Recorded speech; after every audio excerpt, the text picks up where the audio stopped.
We will talk about the efforts that the world is making, but the big story that's coming here from Taiwan is the exercise being carried out by Taiwan's Air Force.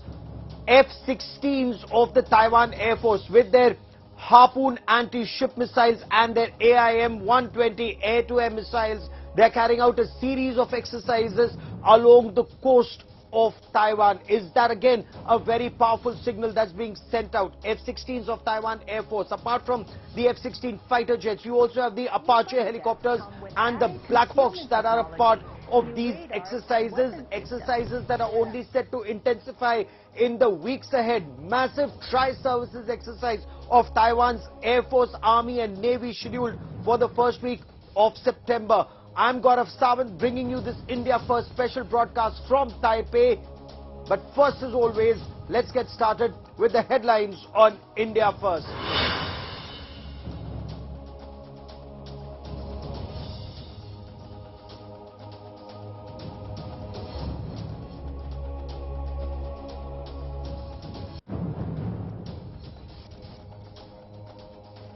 The big BJP shake-up, 11-member parliamentary panel rejig, PM Modi, Amit Shah, JP Nadda, Rajnath Singh, BS Yedurappa inducted, Shivraj Singh Chauhan, Nitin Gadkari out of the panel.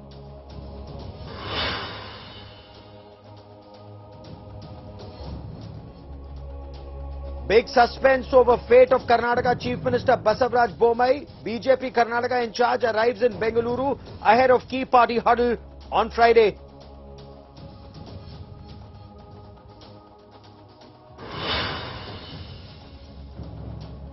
Delhi government versus centre over Rohingya flat allotment. Union Home Minister says Rohingyas will remain at their detention centres. Government distances itself from Minister Hardeep Puri's tweet promising amenities for illegal foreigners.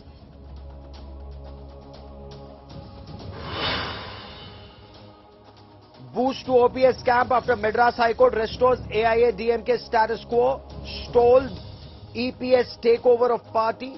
Orders fresh General Council meet.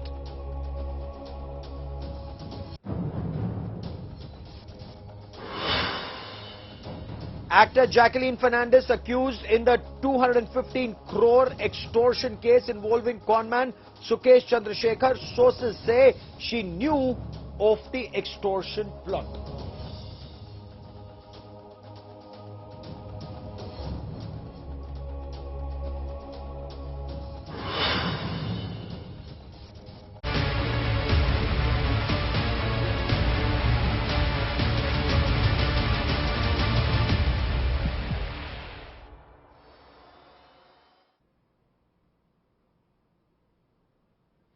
As China ups the ante with a series of aggressive war drills around the Taiwan Straits and waters around Taiwan, the Republic of China or Taiwan is carrying out a series of drills of its own. Most significant, F-16 fighter jets of Taiwan Air Force with their Harpoon anti-ship missiles and their AIM-120 air-to-air missiles carried out an exercise today. Now, these exercises are ongoing. What we are also being told that apart from the fighter jets, the Apache helicopters, and Apaches are known as the flying tanks, Apaches are also carrying out air-to-air and air-to-ground missile firing exercises along with the Black Hawks. The Chinooks are part of the exercises that are for heavy lift of men and material from one place to another. Is this a sign that war clouds are actually now gathering over Taiwan, or are these just preventive measures? In the month of September, there will be a series of tri-services exercises, Army, Navy and Air Force of Taiwan for the defense of the island, and this becomes extremely significant given China's extremely aggressive stance. And take a look at this ground report on how Taiwan is preparing to defend itself. China's Air Force continued to violate Taiwan's air defense identification zone, with Taipei detecting 21 Chinese fighter jets and anti-submarine warfare aircraft around Taiwan. 5 Chinese fighter jets, including 2 Su-30 air dominance fighters, crossed the median line, prompting Taiwan to launch its own fighter jets and mount combat air patrols. Taiwan sees the spike in violation of its air defense identification zone as Beijing's coercive tactics in the wake of first US House Speaker Nancy Pelosi and then a bipartisan congressional visit to Taipei. Taiwan Air Force is also quietly carrying out its own drills. Apache and Black Hawk helicopters have taken to the skies at Taiwan's Army Aviation Special Warfare Command. Both the Black Hawks and the Apaches are participating in aerial weapon shooting exercises. The stage is also set for a massive tri-services joint operations exercise to safeguard Taiwan from external aggression. Is Taiwan preparing to defend itself from a Chinese assault? In several pockets within Taiwan, there is another drill underway in the past week. The all-out defense mobilization exercise is also to prepare the people of Taiwan in case of emergencies from war to disaster rescue.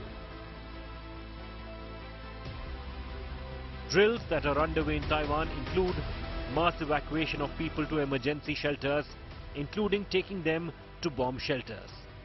Apart from civil defense and military teams, fire department and medical teams are also a part of these exercises, prompting the question, is Taiwan preparing to deal with China continuously upping the ante? With Gaurav Sawant in Taiwan, Bureau Report, India Today.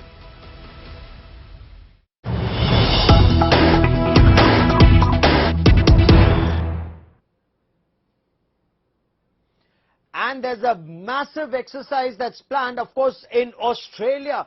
This is exercise Pitch Black, and this exercise kicks off in another 2 days from now. This exercise will see 100 fighter jets and transport aircraft. This exercise will also see 2,500 airmen from 15 different countries participating in one exercise. And you have countries, if you start from the west, you have the United States of America, you have the United Kingdom, you have France, you have Germany, a number of countries from Europe, NATO and NATO allies participating in this exercise. You come, India is a part of these exercises. India is sending the Su-30 MKI with an IL-78 mid-air refueler for this exercise. Japan, Australia, New Zealand, several countries, 15 in all, participating in this exercise. Now, let's look at the bigger picture. While they've made it very clear that this exercise is not directly aimed at any country with an eye on China, but the fact also remains that this exercise does take into account several scenarios of interoperability and several air forces acting together, working in tandem.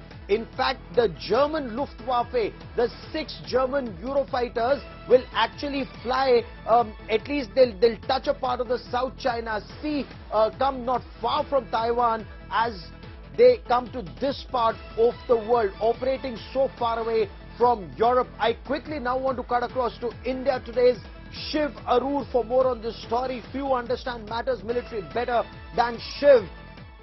Shiv, explain this to our viewers. You have 100 fighter jets, transport aircraft and other mid-air refuelers that are participating in this exercise. Shiv, you have 2,500 air warriors from 15 different countries. What are the implications? What's exercise Pitch Black all about?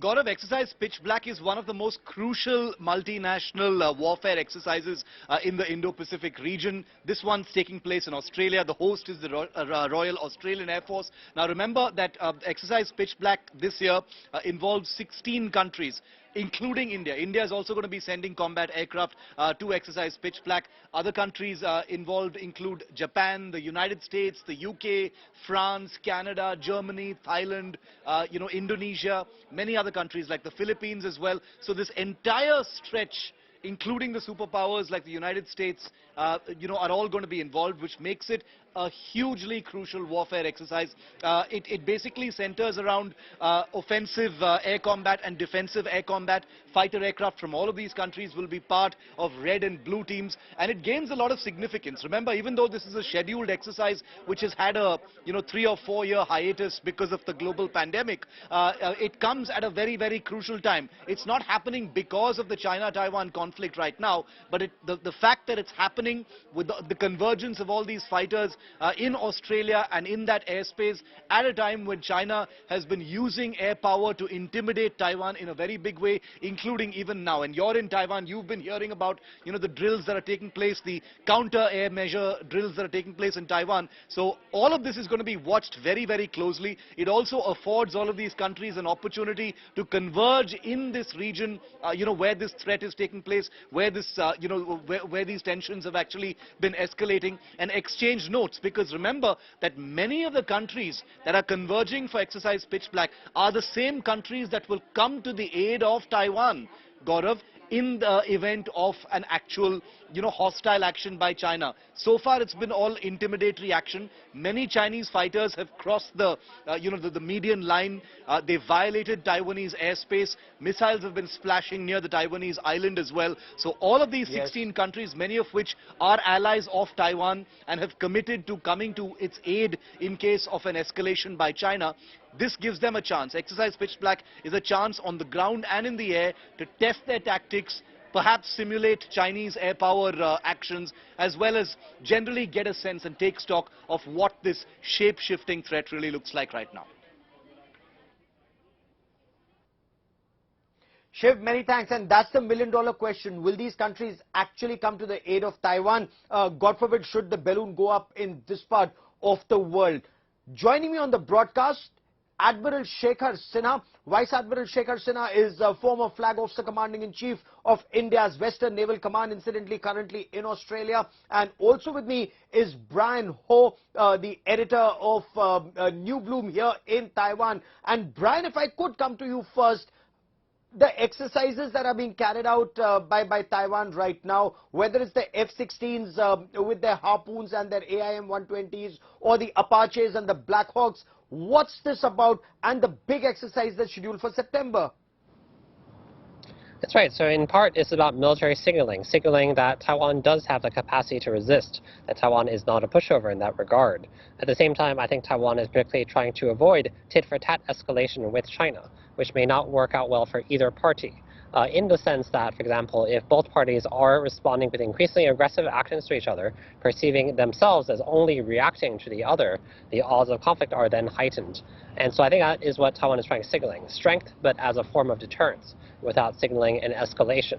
And so I think that's particularly crucial for Taiwan at present. Very interesting. China carries out a series of exercises, military drills, aggressive military drills, Admiral Sinha, and that's seen as an escalation. The commander of the US 7th Fleet, Vice Admiral Carl Thomas, says, don't let this become the new normal. There must be a response. Taiwan carries out its own exercises. The choice of weapons, the choice of aircraft, the Apaches, the air-to-air missiles, the air-to-ground missiles, the anti-ship missiles. Is Taiwan directly sending a signal to China? What would China be reading in these exercises, sir? Well, thank you, Gaurav, for getting me on your program, and compliment you for being possibly the first correspondent in Taipei, Indian correspondent. It was necessary for the government in Taiwan to display that they have a resolve to protect the country. At the same time, prepare the people that if there is a war, it will be all of country war, and they will all pitch in, and that is why the levels of this exercise is so high. Very, very strong message to the PRC that we are not going to take it lying down. We will fight the battle and make sure that we don't lose our land. Secondly, you just mentioned about the exercise in Australia as well. The timing is very important because as you know that the US has a very ambiguous Taiwan Act, but in some talk, President Biden had casually mentioned that yes, America will come to defend Taiwan in case their sovereignty is being is being challenged by or being occupied by occupation forces of China come there. So I think that it is a very, very big signal to China. Chinese are still doing some exercise in the Taiwan Strait, and Taiwan having responded in this manner, it is certainly China should not get away with the idea that they can do anything that they feel like, and Taiwanese will remain quiet. So I think it is a very big signaling. Let me also tell you that the Taiwanese also built their own indigenous fighter, which is something like an F-16, and they have a very large number of these. They also make their own ships. They have made corvettes which are almost like a frigate. They have got supply ships, and they are in the process of building submarine. So I think that Taiwan should not be taken as weak power, and it will take all of China's might even to threaten them to the level that they think they will threaten them. Gaurav. Okay, but are these war clouds actually building, and are these going to be dense war clouds? Is this just posturing, or could this posturing actually lead to war? God forbid, and we'll talk to Brian and Admiral Sinha about this, but there's more breaking news that's coming in, and something that will actually escalate tension in this region even further. Breaking news coming in. News coming in that a delegation, a bipartisan delegation of Japanese lawmakers are all set now to visit Taiwan. They will also be interacting with Taiwan's President Tsai Ing-wen, and they will also hold military level discussions is what we are being told. Very, very sketchy information just as yet, because information about visiting dignitaries usually is not in public domain, but this is in public domain, especially in media in Japan and some bits here in Taiwan. Remember, Nancy Pelosi's visit, US House Speaker's visit led to this big escalation in tension between Taiwan and Japan. Instead of backing down, then there was another delegation that came from the United States of America, a bipartisan delegation of lawmakers, and now a delegation of lawmakers from Japan are scheduled to come to Taiwan. I quickly want to cut across to India Today's Foreign Affairs editor, Geeta Mohan, joining us for more on this story before I bring in Brian and Admiral Sinha. But Geeta, to you first, bring us details. What does this indicate? Well, this does indicate that the West and particularly Far East nations who have seen the wrath of Chinese aggression in the region are not going to take things lying down when it comes to China and China's aggressive posturing in the region. We've seen delegations in the past as well, Gaurav. This is not new.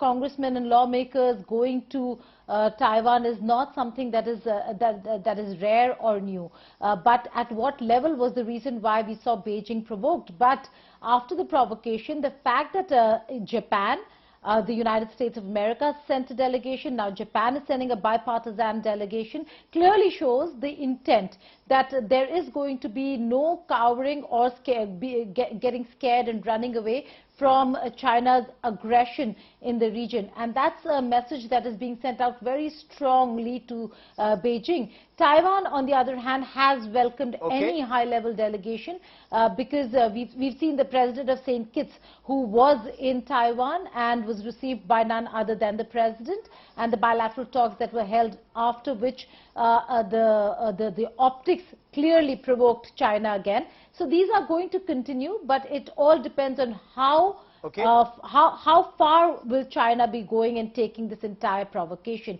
Are they going to be confined to military drills or beyond? Brian, Geeta, stay with me. Brian, okay, will it go beyond military drills? Brian, what's your appreciation? A series of delegations, and especially if a delegation now after America comes from Japan, what's the indication that's going out from Taiwan to China? So it is more sensitive at this juncture that there is a Japanese delegation, but this was expected ahead of time. After the assassination of former Japanese Prime Minister Shinzo Abe, Taiwan's Vice President William Lai traveled to Japan. This preceded the Pelosi visit and the ensuing Chinese reactions to the Pelosi visit, but this was the highest-ranking diplomatic visit by a Taiwanese government official to Japan in 50 years. And so it was expected that after that, Japan would follow suit with another delegation sent to Taiwan as another show of support, as another show of strong ties. it's more insensitive at this juncture. One notes, though, also, though, the missiles fired by China that passed over Taiwan, some of them actually ended up in Japan's exclusive economic zones. And so Chinese threats are directed not only at Taiwan, but also at Japan, which is the nearest country at hand that would potentially come to Taiwan's aid in the event of an invasion, given strong historical ties, also the proximity of Okinawa to Japan, to Taiwan, for example, closer to the rest of the Japanese archipelago to Taiwan than actually to the rest of Japan.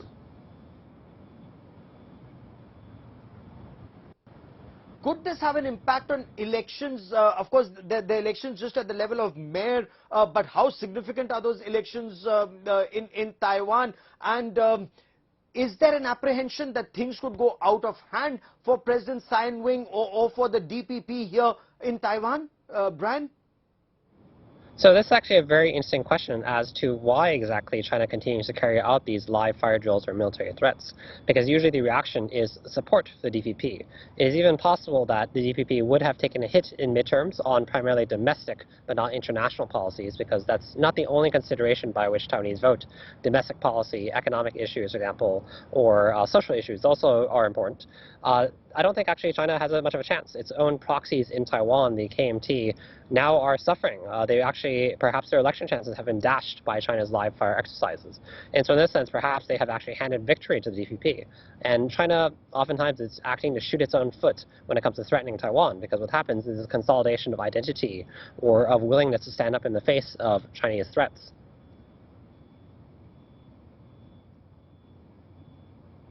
Okay. But Admiral Sinha, will the United States actually intervene, and what would intervention mean? I mean, what would that intervention mean? You war game as a sailor, sir. You war game naval moves old times, and you war game steps. Do you see this escalating into a full-blown conflict between China and Taiwan, and what role do you see the United States play here? It's very unlikely, Gaurav, that it will escalate into a full-fledged war. There are 2-3 pointers in this direction. One is that US has very clearly said that in case of any physical occupation, the Americans will come to the assistance of Taiwan, number one. And secondly, Taiwan was never part of the Communist China. In fact, when the Communist China, the PRC, declared their name as PRC, Communist took over, by then Chiang Kai-shek had already moved to Taiwan with his supporters and forces. So to say that Taiwan is part of China and they believe in one China policy is all absolutely rubbish, because it was never part of Communist China at all in the history. That is number one. The second point that you made was, will it escalate? My sense is that it will not escalate to full warfare, one of the reasons that I just mentioned. And second big reason is that China themselves have been saying that they will do a peaceful reunification, but this, this bullying and this absolutely mindless exercise that they carried against no opposition, that has actually shown the world that China can go to an extent that was not expected.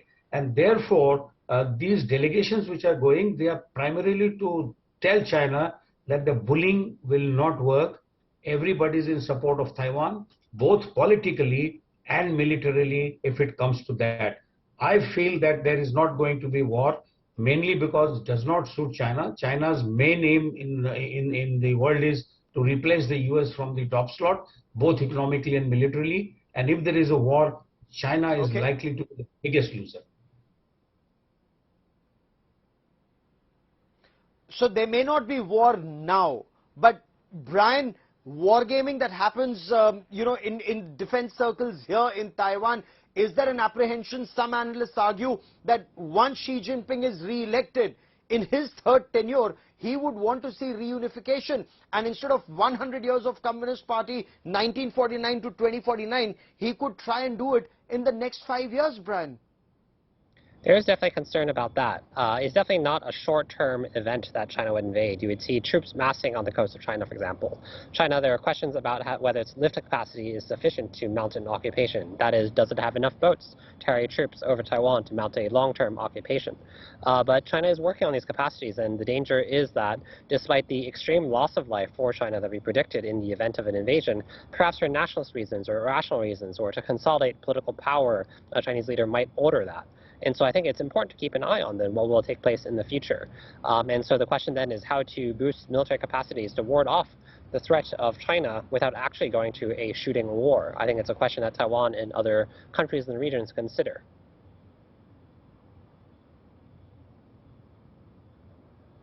Fair enough, and is that why Taiwan is actually thinking about increasing its defense budget, wants to acquire more unmanned combat aerial vehicles, more longer range missiles, and we will talk about this in the days ahead. India Today will continue to report from ground zero, but there's another development that's taken place. We spoke of it, we broke that story on India First in our special broadcast from Taipei yesterday, but let me now get you more details of the intercontinental ballistic missile, the Minuteman III, that was test fired by the United States of America. Is that once again another signal that's going out to China or to other adversaries that America is there to protect its allies and its interests? This is a nuclear capable intercontinental ballistic missile.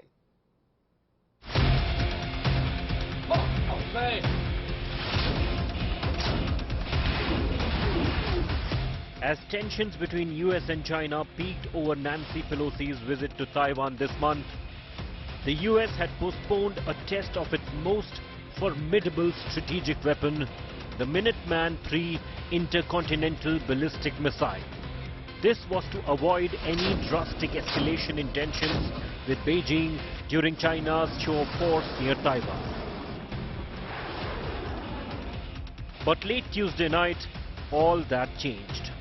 The United States military confirmed that it had gone ahead and tested the Minuteman III, a nuclear-tipped missile capable of hitting targets 10,000 kilometers away, bringing China fully into American strike range. While the US claimed that the test wasn't a result of any specific global event, such tests always raise temperatures. China has deployed scores of planes and fired live missiles in the Taiwan Strait after the Pelosi visit, showing the world that it won't hesitate to use force to bring Taiwan under its control. The US military said that the readiness of US nuclear forces sends out a message of deterrence during a volatile time, just like it did in response to Russian saber-rattling in the earlier stages of the Ukraine war. The test was first postponed in April amid rising tensions with Russia over the ongoing war in Ukraine. Let's remember, the Minuteman III is a weapon of mass destruction. And by the rules of nuclear war, the true strength of such a weapon is which never needs to be used. Bureau Report, India Today.